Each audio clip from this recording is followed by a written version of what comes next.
హనుమకొండలోని ఓ హాస్పిటల్లో టాగూ cinema scene repeat అయింది. చనిపోయిన వ్యక్తికి ట్రీట్మెంట్ చేశారంటూ కుటుంబ సభ్యులు ఆరోపిస్తున్నారు. పర్వతగిరి మండల కేంద్రానికి చెందిన గుడ్ల చిన్న సుశీల బ్లడ్ ఇన్ఫెక్షన్తో ఆసుపత్రిలో చేరారు. అయితే ఆపరేషన్కు ముందే 2,10,000 వసూలు చేసి ఒకేసారి 2 సర్జరీలు చేశారని ఆమె బంధువులు తెలిపారు.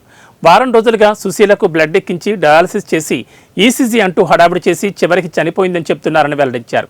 చనిపోయిన మనిషికే ట్రీట్మెంట్ చేశారని వాపోతున్నారు. తమకు న్యాయం జరిగే వరకు కదిలేది లేదని కుటుంబ సభ్యులు ఆందోళనకు దిగారు.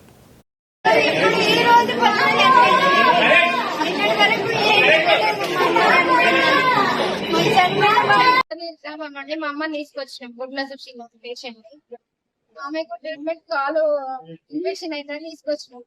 డయాలసిస్ చేయాలి, కిడ్నీ ప్రాబ్లం ఉందని చెప్పి డయాలసిస్ చేసిన తర్వాత 2 రోజులు మంచిగానే ఉంది. తర్వాత ఇంటికి వెళ్దాం అనుకుంటున్నాం. స్కానింగ్